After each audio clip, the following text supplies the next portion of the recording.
తుది దశకు చేరుకున్నటువంటి కాళేశ్వరం విచారణ మనము వింటూనే ఉన్నాం ప్రతిసారి. కాళేశ్వరం విచారణ విచారణ విచారణ. కాంగ్రెస్ గవర్నమెంట్ అధికారంలోకి వచ్చినప్పుడు నిజంగానే వీళ్ళకి విచారణ చేయాల్సినటువంటి అవసరం ఉంటే ఇది సిబిఐకో ఇంకోవరకు అప్పచెప్పాలి. కానీ రాష్ట్రంలో ఒక కమిటీ వేసి ఇక్కడ ఈ కమిటీలో 1.5 ఏళ్ల నుంచి విజిలెన్స్లో వస్తున్నారు, ఫైల్స్ తిరిగేస్తున్నారు, ఆ ఎంక్వైరీలు చేస్తున్నారు, ఈ ఎంక్వైరీలు చేస్తూ ఉన్నారు. బట్ ఈఎన్సీలను కూడా ఎంక్వైరీ చేస్తున్నారు. వాళ్ళ ఆస్తులు చూసి షాక్ అవుతున్నాం. అంటే ఒక్క దాని మీద వీళ్ళు ఎంతెంత ఆస్తులు సంపాదించుకున్నారు. ఇరిగేషన్ డిపార్ట్మెంట్లో ఉన్నటువంటి ఎవరైతే కొంతమంది ఇంజనీర్లు కావచ్చు, సివిల్ ఇంజనీర్లు, గవర్నమెంట్లో కీలక పాత్ర పోషించి పనిచేసేటోళ్ళ దగ్గర మనకి కొన్ని లక్షల రూపాయలు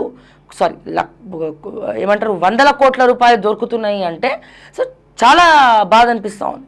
అండ్ ఇంత పెద్ద విచారణ జరుగుతూ ఉంటే అసలైన వాళ్ళకి నోటీసులు లేవు. సరే, ఈ రోజున మనం ప్రతిసారి మాట్లాడుతూ ఉన్నాం. మొన్న కవిత గారు కూడా మరి ధర్నా చేసి కేసీఆర్కి ఎట్లా నోటీసులు పంపిస్తారని చెప్పి మరి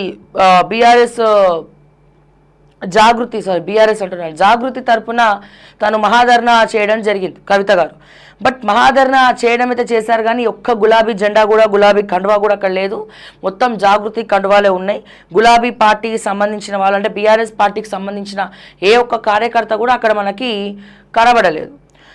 బట్ ఇక్కడ మనం ఎప్పటి నుంచో చెప్పుకుంటూ వస్తున్నాము. సో కాళేశ్వరంలో ప్రతి ఒక్కరు అంటే హరీష్ రావు, కేసీఆర్, ఈటెల రాజేందర్, ఐఏఎస్లు, ఈఎన్సీలు, సో వీళ్ళందరినీ కూడా మరి కమిటీ పిలుస్తున్నప్పుడు మెగా కృష్ణారెడ్డికి ఎందుకు పోవట్లేవు, మెగా ఇంజనీరింగ్ కంపెనీకి ఎందుకు నోటీసులు పోవట్లేదు. మళ్ళీ ఈ కాంగ్రెస్ గవర్నమెంట్లో ప్రాజెక్టులు కూడా మెగా కృష్ణారెడ్డికే కట్టబెడతా ఉన్నారు. సో దీన్ని ఏ రకంగా తీసుకోవాలా? ఎందుకు మెగా కృష్ణారెడ్డి ఇప్పుడు చట్టం తన పని తను చేసుకుంటూ పోతుంది, ఎవరిని కూడా వదిలిపెట్టదు అని అన్నప్పుడు మీరు అందరికీ నోటీసులు ఇచ్చి అందరిని విచారణకు పిలుస్తున్నప్పుడు పిలవాలి.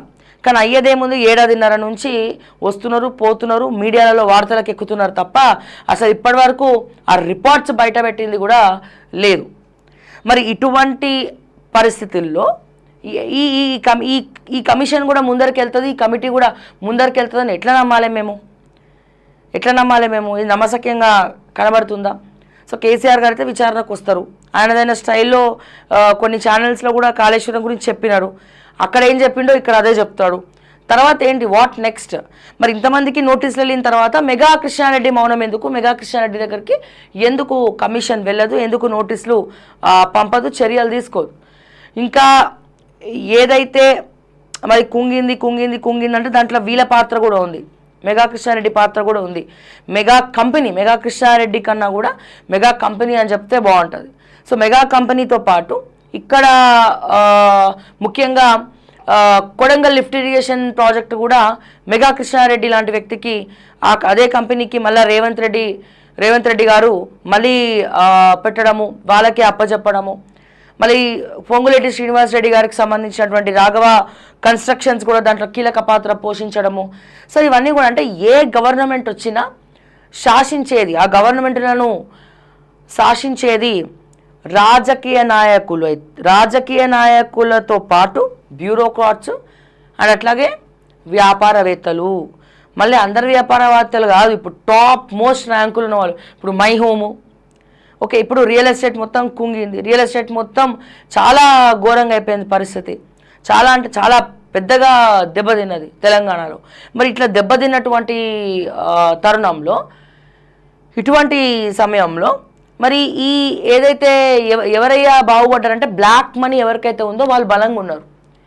బ్లాక్ మనీ అంటే జిఎస్టీ కట్టకుండా, లేకపోతే ఐటీ కట్టకుండా మనీ లాండరింగ్ చేసుకుంటున్నాం, లేకపోతే క్యాష్ ట్రాన్సాక్షన్స్ చేసుకునే వాళ్ళు. సో ఇటువంటి టాప్ మోస్ట్ కంపెనీస్ ఏవైతే కొన్ని ఇప్పుడు ఫర్ ఎగ్జాంపుల్ మై హోమ్ ఉంది, మార్కెట్ డౌన్ అవడం వల్ల మై హోమ్కి ఏం పెద్ద ఫరక్ పడదు. ఎన్ని సంవత్సరాలైనా వాళ్ళు జీతాలు ఇవ్వగలుగుతారు, అంటే నడపగలుగుతారు. అండ్ అట్లాగే మనం చెప్పుకున్నాం వెస్టర్న్ కన్స్ట్రక్షన్ గురించి, మనం ఈడీ ఎంక్వైరీ వేయించాము మనం. సో వెస్టర్న్ కన్స్ట్రక్షన్స్ ఇటువంటి వాళ్ళు అంటే దోచుకుంటారు, డబ్బులు దోచుకోవడానికి వచ్చిన వాళ్ళు బ్లాక్ మనీ చేతులు మారుతున్నప్పుడు సో వీళ్ళకేం ఫరక్ పడదు. మరి ఎవరయ్యా ఇబ్బంది పడేదంటే మిడిల్ అంటే కోట్లు కాకుండా కొద్దిగా అంటే 100 కోట్లు 200 కోట్ల ప్రాజెక్టులు చేసుకున్న చిన్నపాటి కంపెనీలన్నీ కూడా డ్యామేజ్ అవుతూ వస్తున్నాయి కన్స్ట్రక్షన్ కంపెనీస్. తద్వారా మళ్ళా మేస్త్రీలు, తర్వాత ప్లంబర్లు, కార్పెంటర్లు, ఒక కన్స్ట్రక్షన్ ఆగిపోతే ఇవన్నీ వీళ్ళ బతుకు తెరువు మీద కూడా కొట్టినట్టే కదా. సో కూలీలు, మెజారిటీ ఆఫ్ కూలీలు ఇవన్నీ కూడా ఇప్పటికే చాలా పెద్ద కన్స్ట్రక్షన్స్ కంపెనీలలో ఏమవుతుంది, బీహార్ వాళ్ళని దింపుతున్నారు రంగంలోకి. తెలంగాణలో భూములు కబ్జా చేసుకుంటా, తెలంగాణ గవర్నమెంట్ ఆస్తులు కొల్లగొట్టుకుంటా, తెలంగాణలో ట్యాక్సులు ఎగ్గొట్టుకుంటా వీళ్ళు ఉద్యోగాలు కూలి పనులు ఇచ్చేది ఎవరికండి, బీహార్లోకి వెళ్ళి తెప్పిస్తున్నారు. ఇక్కడ తెలంగాణలో ఉన్నటువంటి కార్పెంటర్లు, ప్లంబర్లు, కూలీలు, లేకపోతే మేస్త్రీలు వీళ్ళందరూ కూడా అన్యాయం అయిపోతున్నారు. మరి ఇంకా తెలంగాణ వాళ్ళకి కూలి పని దగ్గర నుంచి ప్రతి ఒక్క పని తెలంగాణ వాళ్ళకే కావాలి అనుకున్నప్పుడు మరి ఇక్కడ మరి తెలంగాణ రాష్ట్రం ఏర్పడి ఏం లాభం? గవర్నమెంట్ ఒక జీవో తలుచుకుంటే ఒక జీవో రిలీజ్ చేయొచ్చు కదా. కన్స్ట్రక్షన్ కంపెనీ దగ్గర నుంచి ప్రతి దగ్గర కూడా 80% ఆఫ్ పీపుల్, జనాభా ఎవరైతే ఉన్నారో తెలంగాణ వాళ్ళనే పెట్టుకోవాలా, తెలంగాణ వాళ్ళనే తీసుకొచ్చుకోవాలా, తెలంగాణ వాళ్ళతోటే పని చేయించుకోవాలా. ఇవన్నీ కూడా గవర్నమెంట్ ఆలోచించాల్సినటువంటి అవసరం ఉన్నది, ఒక జీవో పాస్ చేయాల్సినటువంటి అవసరం ఉన్నది. అండ్ అట్లాగే రియల్ ఎస్టేట్ ఇప్పుడు దెబ్బతిన్నది కాబట్టి మార్కెట్ని పెంచుకోవడానికి ఏం చేయాలి, హైడ్రా లాంటిది తీసుకొచ్చి ఇంకా హైడ్రోజన్ బాంబు లాగా పేలింది. సో ఏమైపోయింది, చాలామంది అంటున్నారు ప్రపంచం మొత్తం ఆర్థిక మాంద్యం ఉంది కానీ తెలంగాణలో ఇంకా ఘోరంగా పరిస్థితి ఉంది. దానికి కారణం పరోక్షంగా హైడ్రా. ఇది జగమెరిగినటువంటి సత్యం. ఇక్కడే కాదు భారతదేశం మొత్తం మార్కెట్ డౌన్ ఉంది అని చెప్పుకొచ్చేటువంటి పెద్దలందరూ కూడా దీన్ని గమనించాలి. సో ఒక పోనీ దీనివల్ల పెద్ద పెద్ద కంపెనీస్ ఏమైనా నష్టపోయినాయా హైడ్రా వల్ల అంటే ఏం లేదు. మంచిగా వాళ్ళు ప్యాకేజీలు ఇస్తున్నారు, ఫండింగ్లు ఇస్తున్నారు, బెండింగ్లు అవుతున్నారు, ఫండింగ్లు ఇస్తున్నారు, అన్నీ నడిపిస్తున్నారు. సో దీని గురించి ఆలోచించాల్సిన అవసరం ఉంది. అందుకే నేను ఏమంటున్నా, సో వీళ్ళకెందుకు పోవు నోటీసులు? ఇవన్నీ ఇప్పుడు అన్ని పేపర్లలో ప్రధాన వార్తలు అవే ఉన్నాయి. కాళేశ్వరం మెయిన్ టాపిక్ అయిపోయింది. ముందుగా దిశ చూసినట్టయితే కాళేశ్వరం విచారణ నేటి నుంచి కీలక వ్యక్తుల ఎంక్వైరీ. నేడు commission ఎదుటకు MP Etela, 9న Harish Rao, 11న KCR. Project నిర్మాణ సమయంలో కీలక బాధ్యతల్లో ఈ ముగ్గురు. తుది దశకు చేరిన విచారణ. కాళేశ్వరం కమిషన్ తుది విచారణలో భాగంగా మాజీ ఆర్థిక మంత్రి మల్కాజ్గిరి ఎంపీ ఈటెల రాజేందర్ శుక్రవారం జస్టిస్ పినాకి చంద్రఘోష్ కమిషన్ ఎదుట హాజరుగానున్నారు. ఈ నెల 9న మాజీ నీటిపారుదల శాఖ మంత్రి హరీష్ రావు, 11న మాజీ సీఎం కేసీఆర్ విచారణకు హాజరు కానున్నారు. ఈ మేరకు వారికి ఇప్పటికే కమిషన్ నుంచి నోటీసులు జారీ అయ్యాయి. కాళేశ్వరం బ్యారేజీల నిర్మాణ సమయంలో ఈ ముగ్గురు కీలక బాధ్యతల్లో ఉన్నారు. దీంతో వారిని విచారించాలని చెప్పి కమిషన్ నిర్ణయించింది. కాళేశ్వరం ప్రాజెక్టులో విచారణలో భాగంగా ఇప్పటి వరకు దాదాపు 100 మందికి పైగా అధికారులను కమిషన్ విచారించింది. వారు చెప్పిన అంశాలు, వాటికి సంబంధించిన ఆధారాలతో ఈ ముగ్గురిని ప్రశ్నించే అవకాశం ఉంది. విచారణ సందర్భంగా మొదటి గంట పాటు వారు ఏదైనా చెప్పుకోవడానికి అవకాశం ఇవ్వనున్నట్లుగా సమాచారం. ఆ తర్వాత జస్టిస్ పిసి ఘోష్ ప్రశ్నలు అడగనున్నారు. వారిని ప్రశ్నలు అడిగే సమయంలో స్పష్టమైన ఆధారాలను వెంటబెట్టుకొని అడిగే అవకాశం ఉంది. మీరు ఒక్కసారి మీరు అన్నీ కూడా చూసినట్లయితే, అబ్జర్వ్ చేసినట్లయితే హరీష్ రావు, ఈటెల రాజేందర్ ఇద్దరు మంచి మిత్రులు. ఓకే, ఇక్కడ ఏమంటున్నారు, ఇరిగేషన్ కాళేశ్వరం సమయంలో ఫైనాన్స్ మినిస్టర్గా ఎవరున్నారు, ఈటెల రాజేందర్ గారు ఉన్నారు. ఇరిగేషన్ శాఖ మంత్రిగా ఎవరున్నారు, హరీష్ రావు గారు ఉన్నారు. ముఖ్యమంత్రిగా కేసీఆర్ గారు ఉన్నారు. అండ్ అట్లాగే దీంట్లో రజత్ కుమార్ ఉన్నాడు. మరి రామకృష్ణ చీఫ్ సెక్రటరీ, ఇప్పుడు ప్రస్తుత చీఫ్ సెక్రటరీ రామకృష్ణ గారు ఉన్నారు. మరి రామకృష్ణకి నోటీసులు ఎందుకు పోవు? మరి బిల్స్ పాస్ చేసింది ఆయనే కదా. సరే, ఏదేమైనప్పటికీ కూడా ఏదైతే ఇరిగేషన్ అంటే కాళేశ్వరం తర్వాతనే హరీష్ రావుకి ఇరిగేషన్ మంత్రి పదవి పోయింది. ఇట్లా పీకట్ల అవతల పడేసింది కేసీఆర్. అండ్ అట్లాగే ఈటెల రాజేందర్ని క్రమక్రమంగా పొమ్మనకుండా పొగబెట్టిండ్రు. పొమ్మనకుండా పొగబెట్టిండ్రు, పగబెట్టిండ్రు. ఎందుకు? ఇదే కాళేశ్వరం ద్వారా ఈటెల రాజేందర్ బాగా డెవలప్ అయిపోయాడు, బాగా ఆయన ఫైనాన్స్ మినిస్టర్గా మంచి ఆయనకు కూడా చేదోడు వాదోడుగా ఉంది. ఇది కాకుండా స్నేహ హ్యాచరీస్ మళ్ళీ సివిల్ సప్లైస్ మంత్రిగా ఉన్నప్పుడు కూడా ఎన్నో వ్యవహారాలను నడిపిండు మిల్లర్లతోటి కుమ్మక్కై. దాన్ని వాస్తవాలు కూడా మనం తెర మీదకి చాలాసార్లు తీసుకొచ్చాము. అయితే ఇప్పుడు ఈటెల రాజేందర్ గారి పేరు బీజేపీలో అధ్యక్ష పదవి రేసులో ఈటెల రాజేందర్ ఉన్నప్పటికీ ఇప్పుడు ఈ కాళేశ్వరం కమిషన్ యొక్క విచారణ ఈటెల రాజేందర్ యొక్క గ్రాఫ్ని పడేసింది.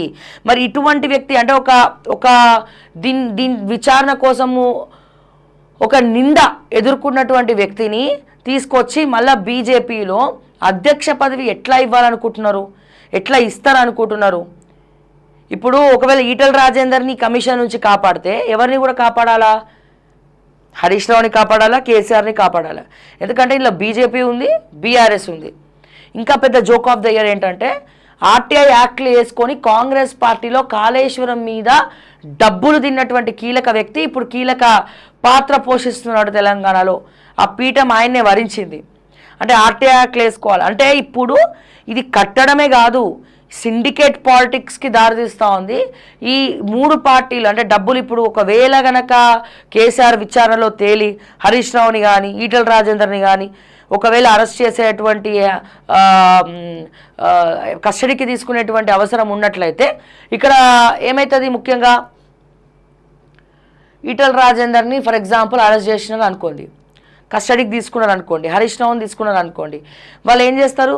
వాళ్ళు ఇప్పుడు ఉన్నటువంటి కాంగ్రెస్ పార్టీ, అధికారంలో ఉన్నటువంటి కాంగ్రెస్ పార్టీ, మరి మీకు కూడా డబ్బులు ఇచ్చినాం కదా, నువ్వు కూడా బ్లాక్మెయిల్ చేసి పైసలు తీసుకున్నావు కదా అని చెప్పి మాట్లాడతారు. ఫర్ ఎగ్జాంపుల్ నేను చెప్తున్నా, ప్రాక్టికల్గా మనం ఆలోచించి మాట్లాడినట్లయితే మీకు ఇదే పరిస్థితి ఉంది కదా, మీరు కూడా డబ్బులు తిన్నారు కదా అంటారు. తర్వాత ఏం చేస్తారు?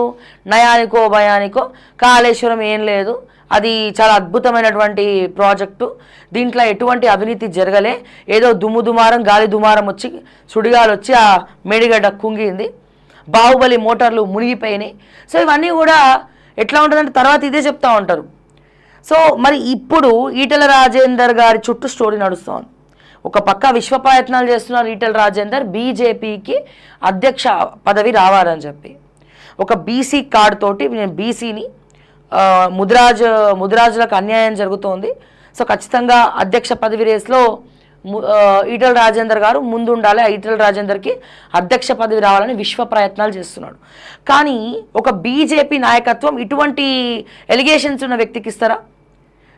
దేవాదాయ శాఖ భూములు అప్పనంగా నొక్కేసినప్పుడు, పేదవాళ్ళ భూములు నొక్కేసినప్పుడు, కాళేశ్వరం కమిటీ విచారణలో ఈయననే బిల్స్ పాస్ చేసినప్పుడు, ఈయన హరీష్ రావు కీలక పాత్ర పోషించినప్పుడు, మరి ఇతను బహుశా ఇతను కాపాడుకోవడం కోసమే కేంద్ర ప్రభుత్వం అయినటువంటి బీజేపీ పార్టీలో జాయిన్ అవ్వడము, ఎలక్షన్ రావడము, మళ్ళీ పొమ్మనకుండా పొగబెట్టడము, ఆ పొగ ఆరేటట్టు చేయడము, మళ్ళీ అనవసరంగా దీంట్లోకి వచ్చారని చెప్పి బాధపడ్డాము. సో ఏ రకంగా చూసినా ఒక క్వశ్చన్ మార్క్, ఎక్స్క్లమేటరీ, దీని వెనకాల ఎన్నో అనుమానాలు కనబడుతున్నాయి. అంతేకాదు ఇప్పుడు బీజేపీ అధ్యక్ష పదవి బీఆర్ఎస్ వాళ్ళు కూడా అంటే కేసీఆర్ గారు కూడా అధ్యక్ష పదవి ఈటెల రాజేందర్కి రావాలి, లేదంటే ఎవరికి కిషన్ రెడ్డి ఉండాలి, లేదంటే రఘునందన్ రావు గారు ఉండాలని చెప్పి ఆయన బాగా కలలు కంటున్నారంట మా కేసీఆర్ గారు. అంటే ముగ్గురు ఉంటే బాగుంటుంది, ముగ్గురిట్లో ఎవరైనా పర్లేదు అని చెప్పి. అంటే ఏ రకంగా వెళ్తుంది? సో మరి బీజేపీ మౌనం ఎందుకుంది? మరి మీ బీజేపీ పార్టీలో కీలక పాత్ర పోషించి అధ్యక్ష పదవి రేసులో ఉన్నటువంటి ఒక మా బీసీ నేత ఇన్ని ఎలిగేషన్స్ ఉన్నప్పుడు ఆయన కడిగిన ఆనిముత్యంలాగా బయటికి వచ్చినాక అధ్యక్ష పదవి అనౌన్స్ చేస్తే బాగుంటుంది, లేకపోతే ఆ మచ్చ బీజేపీ పార్టీకి కూడా అట్లాగే ఉంటుంది. సో ఇంకా నాకు తెలిసి ఏడాది వరకు ఇట్లనే కొనసాగేటట్టుంది మీ అధ్యక్ష పదవి రేస్ అనేది. సో ఇక్కడ ఇంకో ఎంతమంది ఏమంటున్నారంటే ఈయన బీసీ నాయకుడు ఈటెల రాజేందర్కి అధ్యక్ష పదవి రావద్దని చెప్పి కాళేశ్వరం కేసులో ఇరికిచ్చినారని చెప్పి మరి ఈటెల అనుచరులు చెప్పుకొస్తున్నటువంటి విషయం ఇది. బట్ ఏదేమైనప్పటికీ కూడా ఉట్టుట్టిగానే ఇట్లా గాలి వార్తలు ఇట్లా రాగానే అట్లా తీసుకుపోయి విచారణ జరపడం కాదు కదా. సాక్ష్యాలు ఉంటే ఇందులో మీ పాత్ర ఏంటని చెప్పి వాళ్ళు ఎంక్వైరీ చేస్తారు. బట్ నాకు తెలిసినంత వరకు కడిగిన ముత్యంలాగా బయటికి వచ్చిన తర్వాతనే బీజేపీ అధ్యక్ష పదవి మరి ఈటల రాజేందర్ గారికి కట్టబెట్టాలి అని చెప్పి చెప్తా ఉన్నాను. ఆల్రెడీ ఈటల రాజేందర్ గారికి మరి ఆర్ఎస్ఎస్ సపోర్ట్ లేదు. ఎందుకని? ఈయన ఒక కమ్యూనిస్ట్ వాది, ఈయన ఒక అంటే మావోయిస్ట్కి సంబంధించినటువంటి మావోయిస్ట్ల విప్లవాల్లో పనిచేసినటువంటి వ్యక్తి.